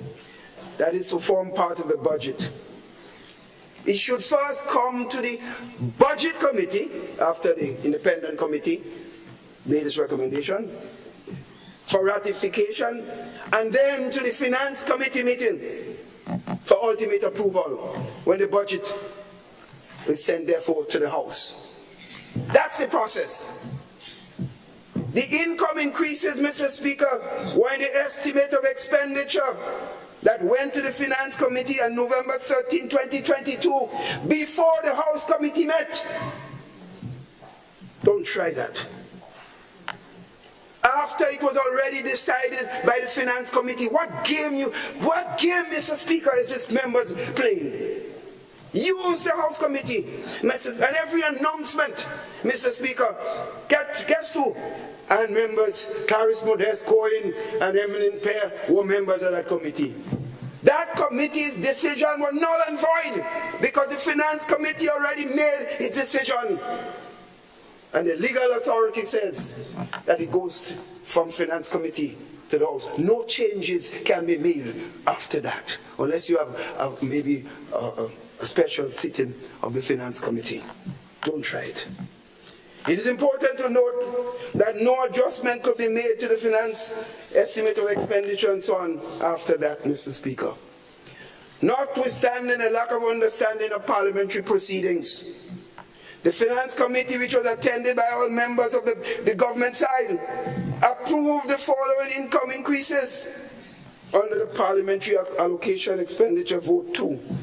All ministers who are members of the House of Representatives or MPs, except the Prime Minister, will receive a 60% increase. Mr. Speaker, $60,000 increase, Mr. Speaker. Overnight, they themselves decided what they should get per year. And this is in addition to the $2,000 they took for themselves. So within a year and a half, their salaries increased by $84,000, Mr. Speaker. And almost all of it, Mr. Speaker, goes without tax because it came under the section called allowances. Mr. Speaker, you see the selfishness? Allowances, no tax. Mr. Speaker. Mr. Speaker, let me make it clear.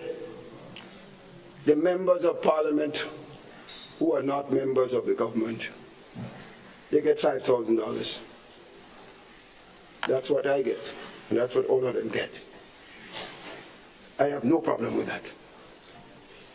If somebody want to criticize me for that, I feel they deserve it, because I was on record of noting that it's not fair that the salaries given to those persons was as little as they were. So that $5,000, I am not, although the process was bad, I still support the $5,000 for the members of Parliament who are not ministers of government. Therefore, it means that the ministers of government who are members of the House of Representatives, in addition to the $3,000 they get on their salaries, will now get an $87,000 increase. Over 106%, even before they settle down to do any serious work in this country, except travel. Bringing the total income of ministers of government, Mr. Speaker, here the number. Despite outside of telephone and internet allowances and so on, the total a minister would get would be $169,687. Oh my Lord, have mercy. Lord have mercy. While the members of Parliament, Mr. Speaker, get the same $5,000, and they have the same responsibility in some cases in terms of meeting the constituents' needs, and they know the challenges that they will get, because every day people come looking for something. So you have a lot. I say to the people, they get a lot of money. So you should have no problem coming to people like me. You know where to go, Mr. Speaker. Similarly, the Parliament has allocated $42,000 increase for ministers who are senators. And that's added to the $24,000 that they were receiving before, and the extra $3,000 ministers get. So the total income has jumped by $71,000. Senators, Mr. Speaker, are happy for you. now will get, as ministers, $153,687, Mr. Speaker. Mr. Speaker, none of the previously mentioned adjustment affects the Prime Minister. But the Prime Minister increased his salary by $13,000 per year, bringing his income to $105,218. This does not take into consideration the $246,000 paid for rental of the Prime Minister's residence, which brings his total compensation package, not considering telephone, internet, entertainment, and so on, to $351,218. You see, this former Prime Minister of 23 years stayed at Mount Royal. It was a home. The taxpayers did not have to pay a cent. I heard someone saying that the government was paying for my home, my house. Tell them stop lying, Mr. Speaker, through you. And I'm not talking to members of this house that said it. It was said outside by some of the party hawks on radio and talk shows. That is false. Just say this. As Prime Minister, therefore, I received $90,000 max, and it was taxed, Mr. Speaker. Get it right. It was taxed. Mr. Speaker, the percentage increases that this government sat in a room and gave themselves in less than 2 years in office, while the people of Grenada was grappling with rising costs and hopelessness, is frightening. Mr. Speaker, I am really saddened. As I said, today was not the day for me to come speak on these issues. I would much prefer another day, Mr. Speaker. But Mr. Speaker, what is even more frightening, this government came to this house less than a month ago and repealed the Fiscal Responsibility Act and replaced it with the Fiscal Resilience Act. They must change a word. Which saw the amendment to the wage bill move from 9% to 13%, because they knew what they were planning in the budget. So they had to change the fiscal rule, otherwise they would be breaking the law. We didn't know that then, but we know it now. The leader of government business, when presenting the bill, lamented the government's interest in providing increases to the workers. He was talking about workers, he did not say anything about himself or other members. However, deceptively, the amendment was made. Listen when it was made, Mr. Speaker. After the public workers were locked into a 3-year increase.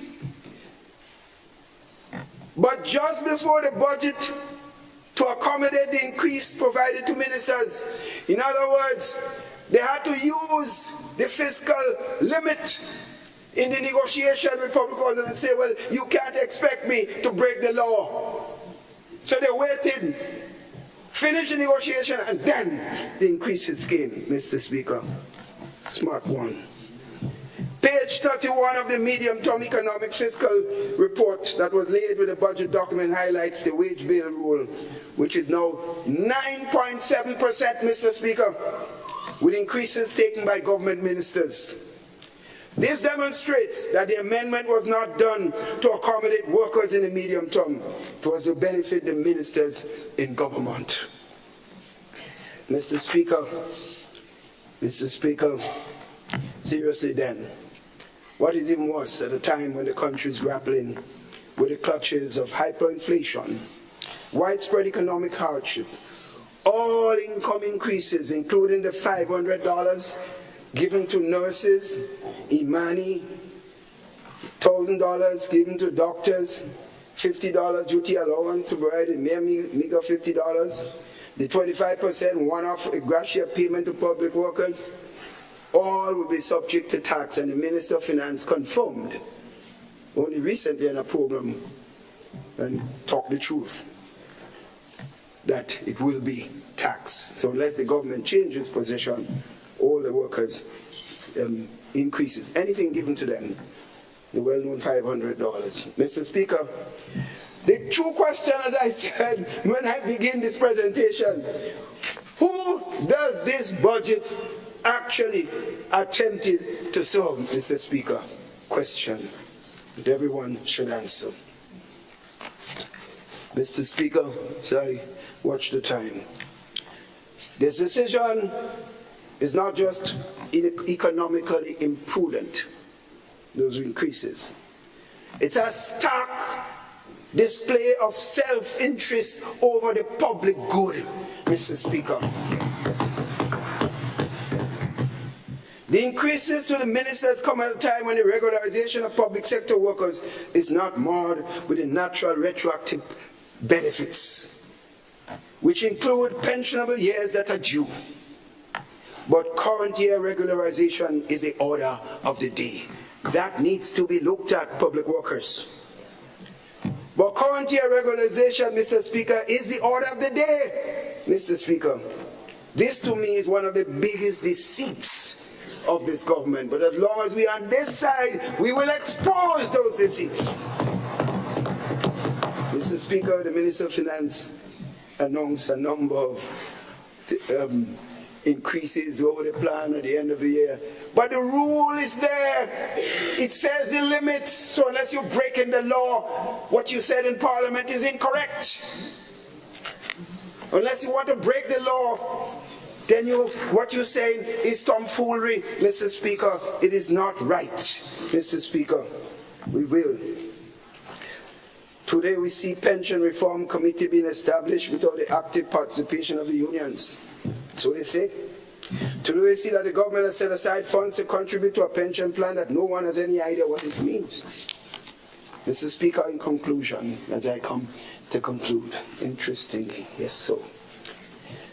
Mr. Speaker, it is well understood that management of the economy is about setting policies, making choices, and implementing policies that maximize the overall benefits of the people of Grenada, Carriacou, and Petite Martinique.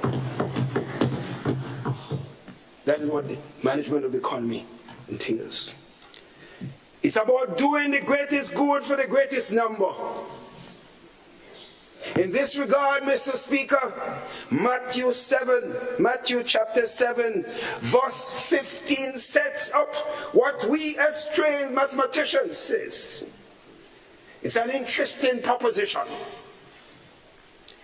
It states quite candidly, and I quote, "Beware of false prophets who come to you in sheep's clothing. But inwardly, Mr. Speaker, there are ravenous wolves," Mr. Speaker. Verse 16 says, simply states, "You will know them by their fruits." Let me repeat, Mr. Speaker. You will know them by their fruits, Mr. Speaker. When this administration gathered and took more of the fruits for themselves by increasing the travel budget, providing 2 million loan to one person, another 1.7 million loan, as if it's their money, Mr. Speaker. These are not your money, it's the taxpayers' money. You're put there temporarily as guardian. Don't take it for yourselves. The bank came from nowhere to Serious Bank. When they build roads, Mr. Speaker, and other facilities for their own residents on the backs of the taxpayers, Mr. Speaker, this is a problem. When they increase their income by over 100% and made it tax-free, mostly so. When they make profits from the Citizenship by Investment program, for some of them, I say it's wrong. When they provide a tax break that can benefit members of cabinet, I say it's false and wrong. When they remove 150 from the poor and vulnerable, people who are suffering, the disabled and others, I say they have no conscience, Mr. Speaker. When they refuse to give the poor world workers a serious level of opportunities over the years, and the entire year, especially at Xmas time, when they could make the place look brighter, because they're the ones who spend the money. When they cut the givers programs and lower it. when they fail to introduce any new programs for the youths, when they fail to make the managers and contract workers permanent within 12 months of taking office, when they reduce the e-book program, when they cut the housing brigade program, when they increase taxes on gas, electricity, sugar, and water, H2O. When the fired workers, laugh still, fired workers and victimized workers, I say have a conscience, have a conscience. When they deny regularized workers retroactive pay and pensionable years as they promised, I say, have a conscience. When they see to it that little or no medication at the hospital, I say, have a conscience. As I reflected, Mr. Speaker, on the passage of Matthew 7:15 to 17, it dawned on me that it in this passage, that this might have motivated Maya Angelou, that famous black female giant poet who wrote, and I quote, she says, "When people show you who they are, believe them," unquote. When this new administration shows you their true fruits, you don't have to guess what tree it came from. You don't have to guess whether they are sheep or wolves. Mr. Speaker, we know it because we feel it. Mr. Speaker, after years of sacrifice that led the Prime Minister to remark that he made a treasure full of money, it should bother us all, Mr. Speaker, to see that the Cabinet and select men and women align themselves to the NDC, living high of the fatted calf. No concern for fiscal buffers. No real concern, Mr. Speaker, for the productive sectors. To the youth who have become despondent whole stream, God is not sleeping. He's there. And the New National Party is also there. To the civil servants, the police officers who are demoralized, Mr. Speaker, to the nurses who have given their professional lives building up the country, but who now cannot bear to serve out the year in mediocrity. The lack of professionalism, a broken system with demoralized staff, absentee ministers, and no accountability, the NNP and the people in this country share in your dismay. To the elderly whom you seek for some hope, don't despair. Don't despair. All is not lost. By the action of this administration, it's well known in the biblical statements given. But Mr. Speaker, by the fruits, as I said, you shall know them. Just remember always, God first, others second, ourselves last. In this stead, they have created their own dictum. Me and me and me. Mr. Speaker, as we advance toward the celebration of our 50th anniversary of independence, we implore the government to remember that it has a sacred duty and a responsibility to all Grenadians, whether they voted for you or not. That's your responsibility. Mr. Speaker, as I move to conclude, I could never leave out the constituency of the people of Northwest St. George's. Mr. Speaker, the people who gave me their solid support for all these years, knowing that I am not perfect, but they saw me as someone that is interested in themselves. Mr. Speaker, from the 70% support that they gave me when the New National Party split up in 3 ways, and technically I should not have won, but I got 70%. We had literally almost a destroyed New National Party. 70% to the 91% given in 1999. Those were the percentages, Mr. Speaker. I owe them a lot. And while I left a lot to be here, I have never regretted it.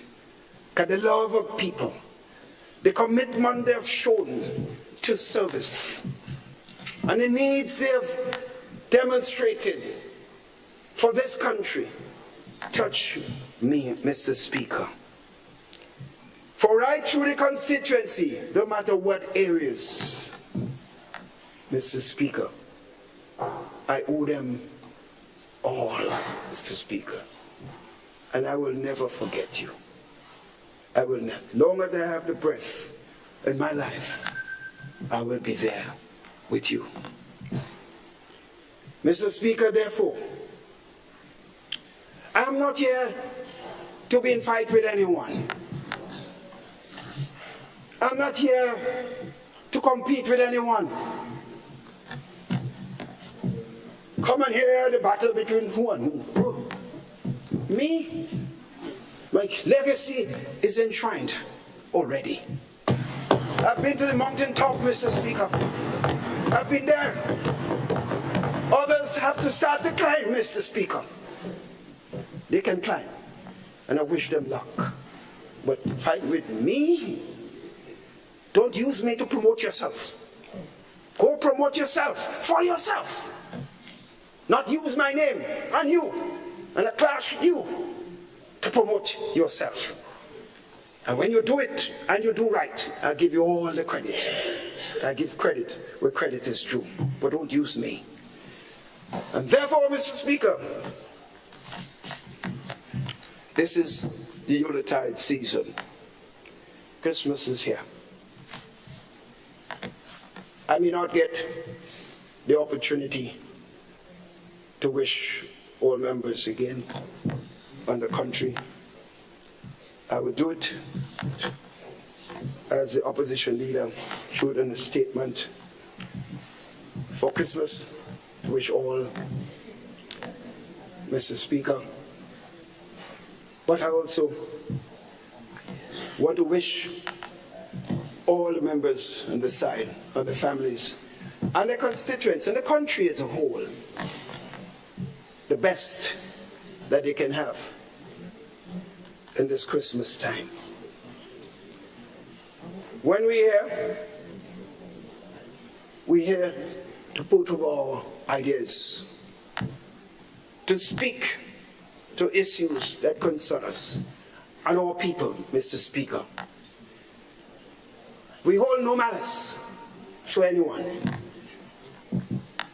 I have never had in my bone, and my mother taught me so. Despite the attacks, the viciousness that I have passed through in the politics, I've never held that against anyone permanently. You get mad, yes. It's human to be mad. I've seen people come up here and say all kinds of things. Those I have done a lot for, they have been the most vicious against me.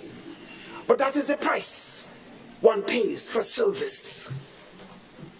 And I have not said a word about them. And I could say a lot, but I am bigger than that.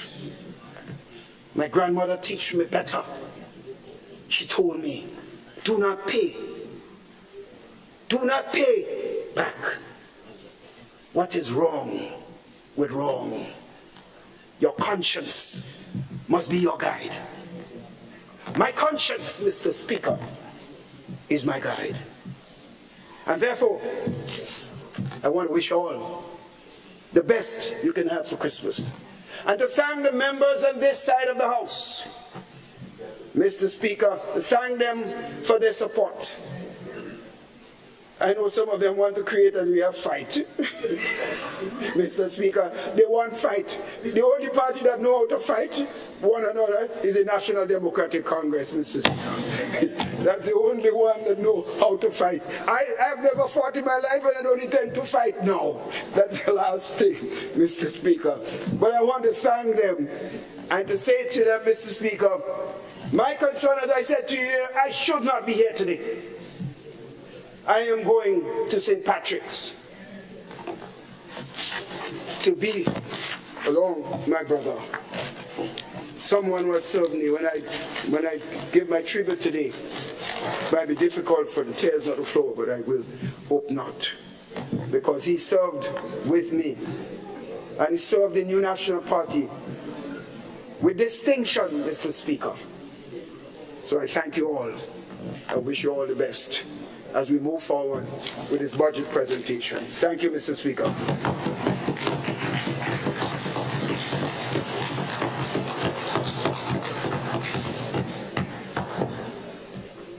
Thank you to Honorable Leader of the Opposition for your contribution and response to this year's budget. Thank you. Thank you. Okay. Yeah, see what we can see. Yeah. And let me just say, as we invite the next speaker. I put on my microphone. No, I'm like down. I'm like down. There's too much murmuring in the house.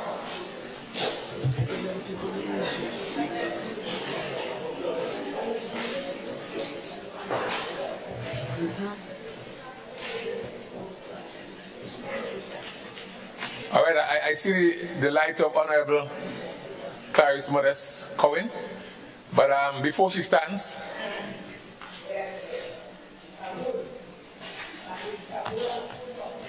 let me just say that there were several shrills from phones and devices. I heard them during the address of the opposition leader, and I advise you to turn those devices off. Please do. So let me now hear the Honorable Clarice Modest Cohen. Thank you very much, Mr. Speaker. Mr. Speaker,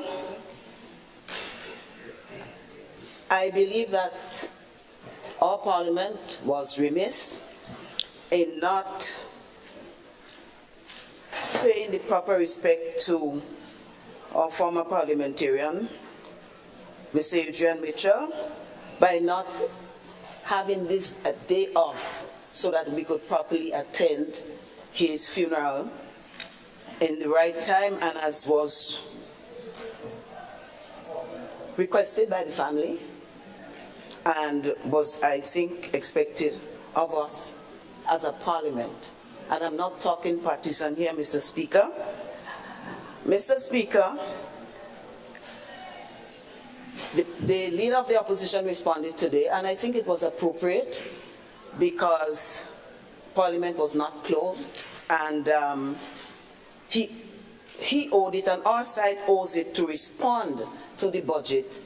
We owe that to the nation, and he did his job excellently. But, Mr. Speaker, my understanding was, based on discussions, I don't want to implicate anybody, but based on discussions that the leader of the opposition would speak for today and that this would be all for today. bearing in mind that if he would speak for 2 hours, everybody knows, leader of the opposition, he won't speak for any less. And if we start at 9, the earliest it would probably finish is 11 o'clock. And the funeral starts at 12, Mr. Speaker. So we, the rest of us on this side, find it very difficult to sit here in this honorable house while the funeral service to say an honorable goodbye to Mr. Adrian Mitchell is started, or we're scrambling on the way to get there. And when we get there, we're scrambling on the way. I think it is highly inappropriate. And therefore, I believe I speak for all the members on this side. We believe that we should be at the funeral today, and we should pay that respect. Also, Mr. Speaker, based on discussions I had before, I was led to believe that this was how it was supposed to happen. And I was surprised to hear otherwise, unofficially. Therefore, Mr. Speaker, speaking for all of us, I think we would like your leave to leave the Parliament at this time so that we can justly pay respect to our fallen soldier. I thank you, Mr. Speaker. I heard you, Honorable MP. In my previous sitting in the chair here on, was it Monday, I indicated we will have the opposition leader and the Prime Minister addressing the House. Right? I now invite the Prime Minister. All right, Mr. Speaker, I'm going to say this, right? I'm going to say this. I am happy to, I think it would be of respect to perhaps the members listen to what I said before they walk out. Go ahead, Honorable Prime Minister. It's regrettable that we are making the funeral of a deceased member of Parliament into a political football. I have no difficulty whatsoever in fact suggesting that we adjourn Parliament, so if the members wish to leave now, they can do so. But I also want to make it clear, Mr. Speaker, that we should speak the truth. And we should really be a bit more frankly decent in our approach to things like this. The former member of Parliament was a member of the New National Party.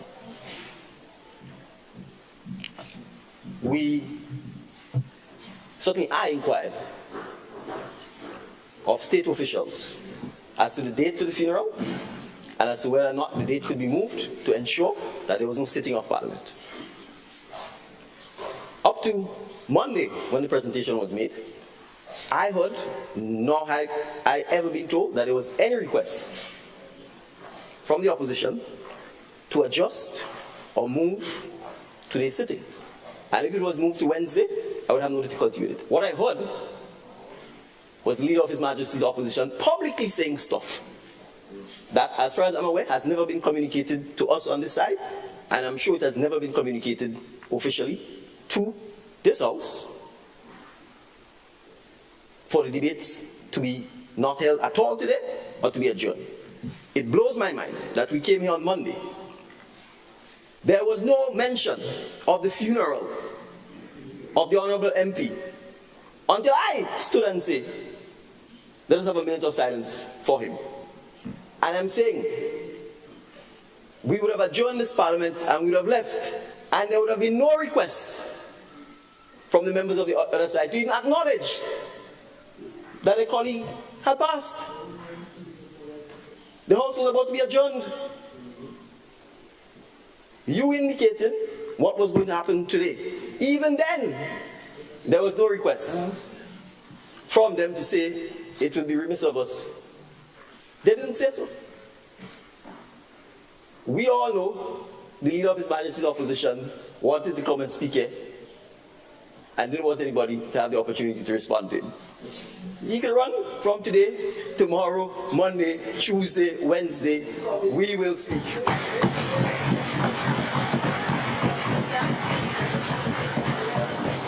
And so, frankly, all he has done is given me more time to prepare.